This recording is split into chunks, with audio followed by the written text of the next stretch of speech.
আমি দেবকে দেখতে আসিনি, আমি সেই সব মেয়েদেরকে দেখতে এসেছি যারা দেবকে দেখে উদ্যান হয়েছে। বুঝছি, এখনো দেব আসুক তাকে দেখাচ্ছি। এবার সব থেকে ছোট ফ্যান হাই তুলছে, দেব দেখতে এসেছে। ক্রাউডটা দেখো, জাস্ট পরিবার মানুষ এসেছে, দেখতে পাচ্ছ দেবকে দেখার ক্রেজটা দেখো মানুষের মধ্যে এখন। এতটা ভিড় হবে আমি ভাবতে পারিনি। সবাই দেব দেখাচ্ছে রেডি। একটু আমাদের সাথে কোঅপারেট করার জন্য, বিশেষ করে আমাদের এই মঞ্চের বাম দিকটা। দাঁড়া, এখন মঞ্চের বাম দিকটার দিকে দেখি কি রয়েছে। এইদিকে দেখতে পাচ্ছ অডিয়েন্সকে দেখানো হচ্ছে, ক্যামেরাতে ক্যাপচার করে একদম স্ক্রিনে দেখানো হচ্ছে। ক্যামেরাটা অডিয়েন্স দিকে ঘোরানো হয়েছিল, তো আমরা আমাদেরকেও দেখলাম। ক্যামেরা মুখে ঢুকিয়ে দিচ্ছে, এখন লোক খেলছে হাত ফাত। দেবের স্টেজ ভেঙে গেছে এখন। ভিড় তো দেখা।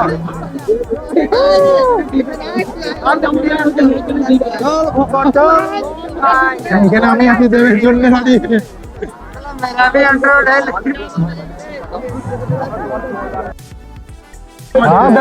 আজকে লম্বা হওয়ার ফায়দাটা পেয়েছি, স্টেজটা ভালোভাবে দেখতে পাচ্ছি, পাশের লোকজনগুলো সব ছোট ছোট আছে। যা বুঝলাম দেব আসতে এখন অনেক দেরি, তাই এখন গানের মজা নিচ্ছি আমরা। তোমরা গানটা শুনে মজা নিয়ে নাও। আর এদিকে একটা মাথা মোটা ছেলে হেলমেট পরেই দাঁড়িয়ে গেছে, মাথায় মনে হচ্ছে সবাই ঠুকে দিচ্ছিল ওর, সেই জন্য।